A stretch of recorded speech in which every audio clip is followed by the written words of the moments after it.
Asus வருஷம் தவறாமல் உருப்படியாக இந்தியாவுக்கு பண்ணுற ஒரே விஷயம் என்ன தெரியுமா? அவனோட கேமிங் ஸ்மார்ட் ஃபோன் லான்ச் பண்ணுறது. இந்த அசூஸோட ஜென்ஃபோன் 10 9லாம் பார்த்தீங்கன்னா வருதுன்னு சொல்லிட்டு ஒன்று லான்ச் பண்ணுறத எல்லா பிராண்டும் அந்த ப்ராசரை அடித்து துவச்சதுக்கப்புறம் இவன் லான்ச் பண்ணுவேன், இல்லாட்டி லான்ச்சே பண்ண மாட்டேன், மற்ற ஊர்களை மட்டும் பண்ணுவேன். இந்த ROG ஃபோனை மட்டும் பார்த்தீங்கன்னா கரெக்டாக லான்ச் பண்ணிடுறாப்புல. Asus ROG 8 Pro smartphone இந்தியாவில் லான்ச் பண்ணிட்டாங்க. அதை பற்றின டீட்டெயில்ஸ் தான் இந்த வீடியோவில் பார்க்க போகிறோம். ஓகே நண்பா, ஹாய் நண்பா, எல்லோரும் எப்படி இருக்கீங்க? எல்லோரும் சூப்பராக ஹாப்பியாக இருக்கும் நண்பா. நானும் பார்த்தீங்கன்னா சூப்பராக இருக்கேன். ஸோ இந்த ROG 8 Pro ஸ்மார்ட் ஃபோனோட ஆரம்ப விலை 95,000 ரூபாய்க்கு லான்ச் பண்ணியிருக்கேன்.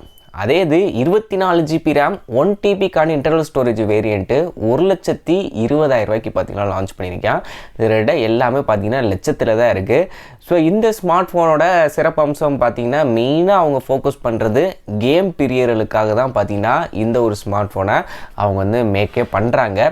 ஸோ அது சக்ஸஸ் கொடுக்குதா அப்படின்னா சக்ஸஸ் கொடுக்குது. அதனால தான் ஸ்டார்டிங்கில் எனக்கு தெரிஞ்ச ROG 5 அதெல்லாம் பார்த்தீங்கன்னா 55 to 60,000 இருந்துச்சு. அப்புறம் படிப்படியாக கொஞ்சமாக கூட்டி பார்த்தீங்கன்னா இன்றைக்கி 1,00,000 தொட்டுட்டானுங்க.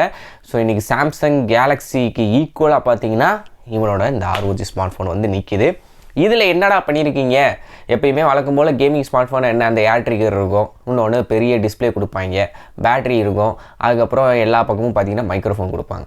அதுதான் இருக்கா அப்படின்னு கேட்டிங்கன்னா இந்த வட்டமும் அதே தான் பண்ணியிருக்கானுங்க. ஆனால் லேட்டஸ்ட் ப்ராசர் கொஞ்சம் அப்படி இப்படின்னு பண்ணிட்டீங்கிறீங்களாம் பார்த்து லான்ச் பண்ணியிருக்காங்க. First design. ஸோ வழக்கம் போல் ROG அப்படின்னாலே பின்னாடி அதோட டிசைனை வச்சே கண்டுபிடிச்சிடலாம். அந்தளவுக்கு தான் பார்த்திங்கன்னா இருக்குது. கேமரா கட் அவுட்டுவே பார்த்திங்கன்னா ஒரு மாதிரி கோணல் மணலாக வச்சாலும் அது வந்து ஒரு கேமிங் ஃபோன்பா அப்படின்றத பார்த்த உடனே தெரிகிற மாதிரி பார்த்திங்கன்னா பண்ணியிருக்காங்க. 6.78 இன்ச்சு சாம்சங்கோட AMOLED டிஸ்பிளே வந்து யூஸ் பண்ணியிருக்காங்க. 120 ஹெர்ட்ஸுக்கான ரெஃப்ரெஷ் ரேட் வந்து போகுமா. LTPO டெக்னாலஜி யூஸ் பண்ணியிருக்காங்க. அது 165 ரெஃப்ரெஷ் ரேட் வரைக்கும் போகும் அப்படின்ற சொல்கிறாங்க. என்னடா ஒன்றுமே புரியலையே அப்படின்னு கேட்டிங்கன்னா 120 ஹெர்ட்ஸ் ரெஃப்ரெஷ் ரேட் தான். அந்த LTPO டெக்னாலஜி அது வந்து எப்படின்னா 0 to 165 உங்கள் சீனில் அந்த மாதிரி ஒரு ரெசல்யூஷனுக்கு ரெஃப்ரெஷ் ரேட்டுக்கு தேவைப்பட்டுச்சு அப்படின்னா 0 to பீக் லெவல் வரைக்கும் பார்த்தீங்கன்னா போயிட்டு போகும். அதுதான் பார்த்தீங்கன்னா சொல்லியிருக்காங்க. Corning gorilla glass Victus 2 protection பார்த்தீங்கன்னா இந்த ஒரு டிஸ்பிளே கொடுத்துருக்காங்க. ஸோ டிஸ்பிளேவை பற்றி பார்க்கும்போது எல்லா விதமான ஆப்ஷன்ஸ் HDR 10 லோஸுக்கு எல்லாமே கொடுக்குறாங்க. 1600 வரைக்கும் பீக் பிரைட்னஸ் லெவல் வந்து போகும். நீங்கள் இண்டோரில் விளாண்டாலும் சரி, இல்லை அவுட்டோரில் உச்சி வெயிலில் மொட்டை மாடியில் உட்காந்து விளாண்டாலும் சரி, இந்த ஒரு டிஸ்பிளேல நீங்கள் இமேஜஸையோ வீடியோஸையோ பார்க்கும்போது கிளியராக இருக்கும் அப்படின்றத அவங்க கிளைம் பண்ணுறாங்க. என்ன ஏதுன்றதை நம்ம கைக்கு வந்ததுக்கப்புறம் நம்ம முடிவு பண்ணி பார்த்துக்கலாம். ஓகேவா? அடுத்தபடியாக பின்னாடி கேமரா. ஸோ கேமிங் ஃபோன்னாலே கேமரா முக்கியாக தான்ப்பா இருக்கும் அப்படின்றத கடந்த ஒரு 2 வருஷங்களாகவே அவங்க மாற்றிட்டு தான் வந்துட்டுருக்காங்க. இந்த வட்டமும் சோனியோட IMX890 சென்சார் வந்து யூஸ் பண்ணியிருக்காங்க. 50 மெகாபிக்சல். இது வந்து கிம்பல் OAS அப்படின்றதையும் சொல்லியிருக்காங்க. அடுத்தபடியாக 13 மெகாபிக்சலுக்கான அல்ட்ரா வைடு, 32 மெகாபிக்சலுக்கான 3x ஆப்டிக்கல் ஜூம் போகக்கூடிய டெலிஃபோட்டோ லென்ஸ் வந்து யூஸ் பண்ணியிருக்காங்க. செல்ஃபிக்கும் 32 மெகாபிக்சல் கேமரான்றது கொடுத்துருக்காங்க நண்பா.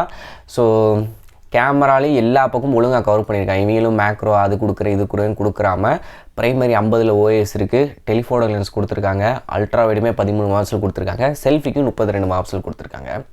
அடுத்து இந்த ஃபோனோட வெயிட்டு கண்டிப்பாக 1/4 கிலோ வெயிட்டுக்கிட்டே இருக்குது. அடுத்தபடியாக உள்ளே யூஸ் பண்ண ப்ராசஸ் Snapdragon 8 Gen 3 லேட்டஸ்ட் ப்ராசர் பார்த்தீங்கன்னா கொடுத்துருக்காங்க. ஸோ இது கேமிங்காக நீங்கள் வந்து அந்த கிளாக் ஸ்பீடை வந்து கண்ட்ரோல் பண்ணிக்க முடியும். நீங்கள் கேம் மோட ஆப்ஷன் கொடுத்துருப்பாங்க. ஸ்க்ரீனோட ரெசல்யூஷன், ரெஃப்ரெஷ் ரேட் எல்லாத்தையுமே பார்த்தீங்கன்னா உங்களால் கஸ்டமைஸ் பண்ணிக்க முடியும். ஸோ அதெல்லாம் பார்த்தீங்கன்னா கையில் யூஸ் பண்ணால் தான் அது எந்த அளவுக்கு ஒர்க் அவுட் ஆகுது அப்படின்றத நம்மளால் செக் பண்ணி சொல்ல முடியும் நண்பா. அடுத்தபடியாக ஸோ இதில் யூஸ் பண்ணது பார்த்தீங்கன்னா 5500 mAh பேட்ரி.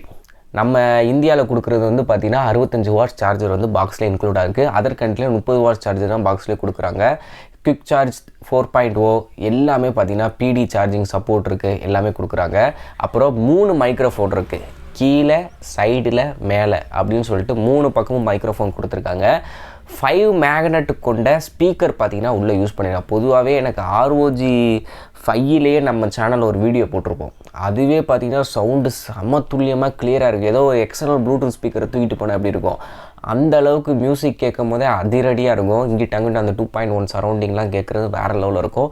ஸோ இதில் இன்னமும் இம்ப்ரூவ் பண்ணியிருக்கேன்னு சொல்கிறாங்க. ஸோ என்னென்னு பார்ப்போம். அப்புறம் IP68க்கான வாட்டர் அண்ட் டஸ்ட் ரெசிஸ்டன்ஸ் வந்து கொண்டு வந்திருக்காங்க.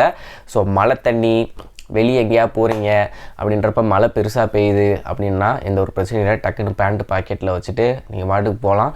இருந்தாலும் கொஞ்சம் சேஃபாக நம்ம பாரம்பரியமாக ஒன்று பண்ணுவோமே, டக்குன்னு ஒரு பிளாஸ்டிக் கவருக்குள்ளே போட்டு 2ஆக மடித்து உள்ளே வச்சிருவோன்னு. அது எவ்வளோ பெட்ரு. இவங்க என்ன தான் ஹைப் ரேட்டி கொடுத்தாலும் நமக்கு பக்குன்னு இருக்குது. 1 லட்ச ரூபாயை கொடுத்து ஃபோனை வாங்கிட்டு ஐயையோ மலையில் கொண்டு போனேன் போச்சுன்னா சர்வீஸ் சென்டரில் உள்ளே வாட்ரு போயிடுச்சு, நீங்கள் ஏதாவது தண்ணிக்குள்ளே உள்ளே போட்டிருப்பீங்க அப்படின்னு சொல்லிட்டு நம்மகிட்ட தான் பில்லை திட்டுவாங்க.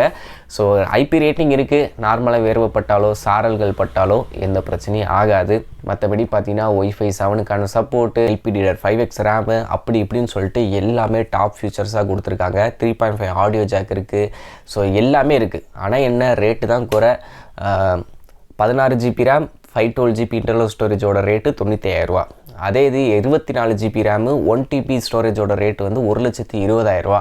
ஸோ இதை பற்றி நீங்கள் என்ன நினைக்கிறீங்க? இந்த ஸ்பெக்கெல்லாம் விட்டுருங்க, அதெல்லாம் சூப்பராக தான் இருக்குது. இந்த ப்ரைஸிங்கை பற்றி நீங்கள் என்ன நினைக்கிறீங்க அப்படின்றத கமெண்ட்ஸில் சொல்லுங்கள்.